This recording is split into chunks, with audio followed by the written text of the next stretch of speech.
Hey, I'm Jake, and today I'm talking about Kickstarter.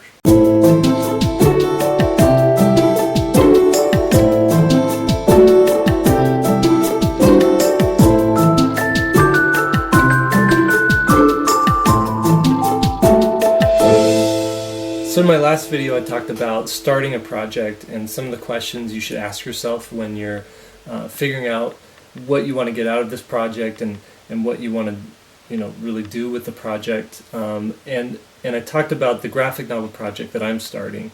I'm kickstarting that project next November, and so I'm going to take the next few videos and talk about what I do to launch a Kickstarter, some of the considerations that I take into account in preparing for a Kickstarter. And today in this video I'm going to talk about my to-do list, this initial list that I go through and I make that covers everything that needs to happen before this Kickstarter launches, and some things that need to happen while the Kickstarter is going. So all of that stuff I need to do to prepare for the Kickstarter. And then I'm going to talk about getting a quote and the quote that I got for the book that I'm going to be making. And some things to take into account when you're getting a quote, and things to look at once you've got those numbers in. Before we get into that, I actually want to show you some of the artwork I've been working on for the project. I've already started doing drawings for it, character designs and different things. So yeah, let's start by looking at that stuff first. Okay, so here's the first image I created. Coming off of this high of wanting to do this book and wanting to really get started on this. This is the image I created, and it was like this rush of a creative adrenaline that just fed me creating this thing. And this is a picture of my main character, Wake, and he's looking at this floating castle on a floating rock, and he's surrounded by, obviously, this city on floating rocks, and he's looking out over the expanse, ready to go on an adventure. And this picture very much symbolizes how I felt at the time of drawing it and how I feel now, of me looking out at the expanse, trying to figure out how am I going to accomplish this project, and how am I going to reach that castle, or reach that act of finishing the book and putting it out there for the world to see. Okay, so there's that. This is sort of my promo teaser image for the book, and I'll be posting a color image of it soon. I also wanted to do some character designs, so I have here my main character, Wake. His name's Wake, and this is him well into his adventure. He's got some armor, a sword, some knee pads, whereas he initially starts out looking a little more like this right here on the bottom here. This image is another sort of promo image. I wanted to capture the city of Bridgeport, where he lives. He lives on the outskirts in a little farmhouse. But he goes into the city every day, and it's this big skyship port where the ships come in with goods and people, and the captains dock, and they all have papers and documents and things that need to be delivered. And so Wake's job is to go and to take these things and deliver them. And it might be documents that need to be sent to a certain company or a magistrate or something, and so he'll go and deliver those, and that's how he gets a paycheck. Sometimes it's a special package that needs to be delivered, and so every day he's going into Bridgeport, he's making deliveries, and then he's coming home to help his mom on the farm. But I wanted to capture what does Bridgeport look like, and I wanted it to be this cool, like, poster-like image that really showed the feeling of this world. Here is Wake's mother and his farmhouse, his homestead.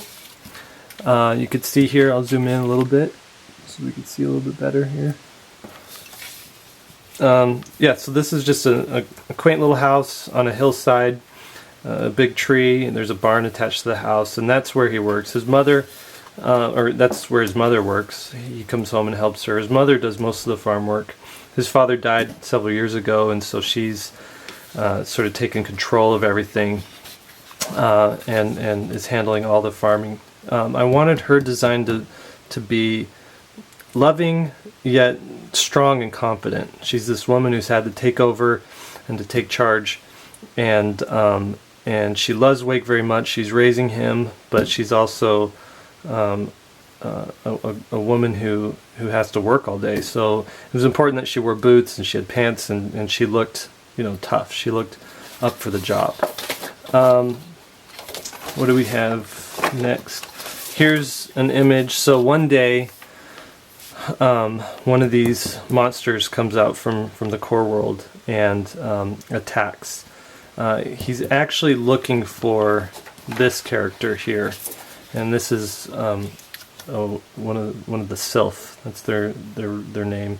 She's a warrior, a Sylph warrior, and she is being hunted by these beings, these creatures from the core world. And so he's looking for her, and Wake's mom is out in the field, and she sees it, and she's tells Wake to run, and basically takes on this monster herself to protect her son. I won't spoil what happens. Maybe I'll talk about the story later, but these are the drawings that I've done so far. Character design, story moments, promotional imagery. This is all just getting ready for this Kickstarter and sort of fleshing out how I want this book to look. So yeah, that is the artwork. And now let's talk about Kickstarter, getting that thing started, getting that thing going.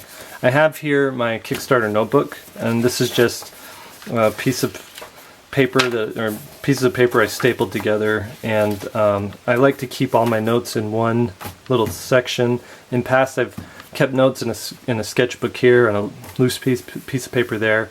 I decided it's better just have everything together, and I could flip through it and easily access anything that I need in one little book. So this is my Kickstarter, my SkyHeart Kickstarter notes, keeping everything in here. On the first page, I have my global to-do list. I'll zoom in here so you can see that. This global to-do list is basically everything that I need to do prior to the Kickstarter to get ready for it. I'm just going to go down this list, and if you're planning on doing a Kickstarter or any sort of big project, it's a good idea to make a list up front of everything that needs to be done. If you don't know what needs to be done, you can base it off of my list, or you can talk to other people who have done a project like yours and see what they've run into. But it's good to have this list so you can refer back to it and make sure that you're doing everything you had planned to do. Okay, so I'll just go through this one by one. Once I'm done with this, we'll talk about the numbers. So the first thing I wrote down is lock in a domain name. The reason I wanted a domain name for this project is it's so much easier to refer somebody to a domain name than it is to refer them to a Kickstarter page, because the link, you have to have a specific link for them to go to, and it doesn't stick in their mind. So, maybe they'll have to do a search on Google or a search on Kickstarter. But with a domain name, it can easily get people to the site by you just saying, go to, and I bought SkyHeartComic.com. So go to SkyHeartComic.com and check it out, and it's, nothing's up there yet. I did buy it, but nothing's up there yet.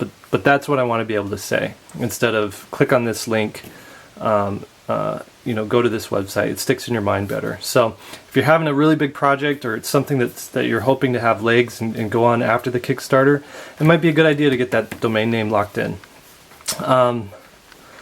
Okay, next thing, start Kickstarter page. I like to start it early and just kind of rough it out and put in some block text and put in some images and to get that going, just so that I know what I'm going to need to do to finish it out, and not be 2 days before I decide to launch the Kickstarter and still worrying about the Kickstarter page. I like to get it started early. Make a landing page, so that goes back to getting that domain name. And that's the question I'm trying to figure out right now. Do I make a landing page for SkyHeart on SkyHeartComic.com? That's, here's the book, here's what I'm doing, I'm kickstarting it, click on this link to go to the Kickstarter, or do I just have the domain forward straight to the Kickstarter? Still deciding that. I don't know what I'll do just yet.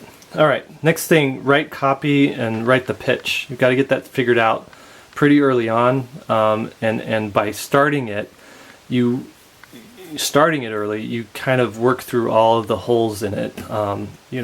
In thinking about your pitch, you want to come up with what's your story, what's the story behind this project, not just this is what my story is about, but this is the story of me creating this project. And that is unique to each individual person, but you really want to have a story. My story is, this is my project. I've been working on the side for 10 years. I've never had the guts to do it, but I'm finally, ready to do that. And I'm asking for your involvement. I'm asking for your support to help get this project made and to get this dream thing off the ground. For years I've had to say yes to freelance work and no to my project. And through Kickstarter, I want to be able to say no to freelance work and say yes to my project. That's my story, okay? And the story really needs to be honest. You can't make up a story. People will see right through that, okay? So my story really is, that's what I want to do. I want to put aside freelance work to work on this project. And I need the Kickstarter, Kickstarter to do that. So make sure it's honest. All right, the next thing is make images. You're going to need a lot of imagery for your Kickstarter project. You're going to need promo images. You're going to need character design so people know who your characters are. I put down a map. I like maps, and so I'll probably have a map that shows like a map of the world, or at least an image of the world, because I am building a world with this story. A book image or an image of your product. So you might have to Photoshop it, find a blank book and Photoshop your image onto it. Something that shows this is the actual thing that you're going to have in your hands when it's over with. Social media is huge with Kickstarters and promoting things and getting things out there. So you're going to need to make imagery specific for social media. And some images work better as an Instagram image. Some images work better for Facebook and Pinterest and Tumblr. So you're going to have to come up with those imagery for that. And then you're going to need actual images on the Kickstarter, like your reward tier images, your pie chart that shows this is where all the money's going, all kinds of stuff like that. Okay, speaking of reward tiers, you're going to have to figure out your reward tiers, your possible stretch goals. Now for the book itself, or for your product yourself, you're going to want to figure out the scope of it. For me, it's how many pages, what's the page count of my book? So I can say, hey, I'm kickstarting this book, it's 128 pages. You need to get a quote for printing your book, or if it's any sort of project, get a quote on how much it's going to cost to get your project made by the manufacturer or the printer. You're going to have to make a video. You're going to have to figure out your numbers, how much money you actually need to get this project going.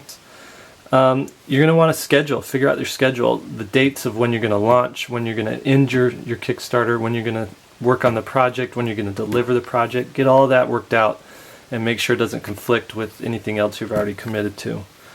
Now this thing is something I'm doing to help promote the Kickstarter outside of cyberspace. This is something I'm going to do at a show I'm going to, CTNX, which is an animation expo. And I have a table there, and I'm going to print some promotional cards to give out that just reminds people, hey, there's Kickstarter I'm launching, and here's a card, and would you please back it? And then, part of the numbers is also figuring out shipping costs. How much does it cost to ship? And that's what I'm going to go into more specifically here. So the first thing, before you can actually figure out how much money you need to know how much money it's going to cost to print this book, to get this thing made.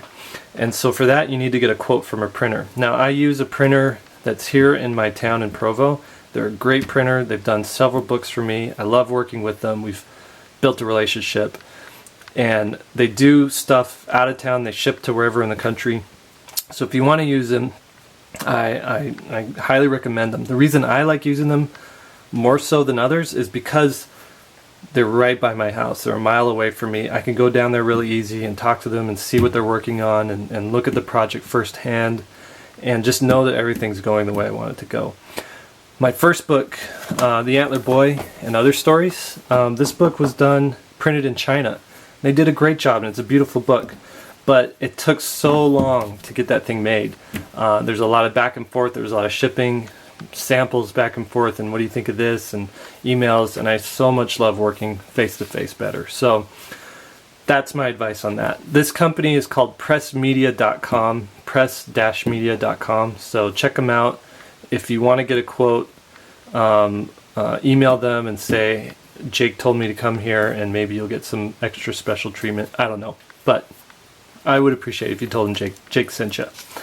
Okay, so for the quote, I told them I need a 7 by 10.5 page finished book, or finished size for my book. That's 7 inches by 10.5 inches, and that's normal graphic novel size. About 128 pages. Books are printed in 16-page signatures, so everything's going to be in increments of 16. So 128 is like 6 or 7 increments of 16. I don't do math that well on the fly. But if you wanted to do more pages than that, you'd have to add 16 to that count to get the next level of books. Next level of pages for your book. Perfect binding. Perfect binding is like this right here. This is where all the pages come together and it's squared off. That's perfect binding. And that's what typically most graphic novels, softcover graphic novels, are bound like. And then my guts, or the interior pages, are all 80-pound matte, printed 4x4, which is 4-color processing. And then the cover is on 130-pound. It's gloss and it's printed 4-color processing with UV coating. So it's going to have a nice sheen to it, okay? And I asked for how much would it be to do 1,000 copies, 2,000 copies, 3,000 copies. And then I also wanted to know, I might do hardcovers, a lower run of hardcovers. So how much for 100 hardcovers, 150, and 200. And these are the quotes I got back from them, okay? So it's $8,200 for 1,000. That comes out to about $8.30 a book. For 2,000, it's we're down to just over $5 per book, and at 3,000, we're getting down to about $3 or $4, $3.50, $4 per book. So closer to $4 per book. So that is the rough numbers of how much it's going to cost to get these books made. And then for the hardcovers, you add this on top of the price of the book. So if a book costs, if I get 2,000 printed, they would take 200 out of there and put hardcovers on them. So it would be $5 for the book, and then another $6 to do the hardcover binding. So a hardcover book is going to be about $12. Now the rule of selling stuff is, I don't know a better term for selling stuff. We'll just go with that. The rule for selling stuff is you want the cost to make your thing to be 1/4 of what it retails for. Okay, so that means if you have a $20 book, then it should cost you around $5 to get that book made. And the reason for that is you need to make money. The retailers who sell the book need to make money, and there's also a myriad of ancillary bills and fees and things that go into making it that you never know, but shipping the book, storing the books, all kinds of things. So if you're gonna sell a book for $20, it should cost you around $5 to make that book. One thing too is if you are selling to retailers, they're gonna buy those books at wholesale, which is half off of the retail price. So they're gonna buy your books for $10. And if you made your books and they cost you $12 to make, now you're paying someone to sell your books, and you're not making any. You're paying them money. You're not making money. So if your book costs $5 and you're selling it to a retailer for $10, you've made $5. You made your money back, and then you've profited $5. And then they go and sell it for $20, and they've made their money as well. So that's how it works. That's how you want to, that's what you want to keep in mind when you're selling books, so that you don't get in over your head or lose your shirt or anything. This is the quote. Now that I know how much money I need to print these books, I can start figuring out the numbers of how much I need to ask Kickstarter, the people who back my project, how much money I need them to raise in order to get this project up and running and off the ground. Alright, that's it for this video. I just want to say thank you to everyone who's been leaving these amazing comments that have been super supportive for me working on this project. It motivates me, it gets me excited. It's really helping me to get this project going and to get it done. Next week, I'm probably going to talk about the actual numbers that you need to figure out after you've gotten your quote. Things you need to figure out as far as shipping the books, as far as the money you need to pay for all the extra things that go into producing and making a book like this. So that's what I'm going to talk about in the next video. And if you have any questions about launching a Kickstarter, running a Kickstarter, I'd be happy to read those and look at those, and maybe I can get to those questions in the following videos.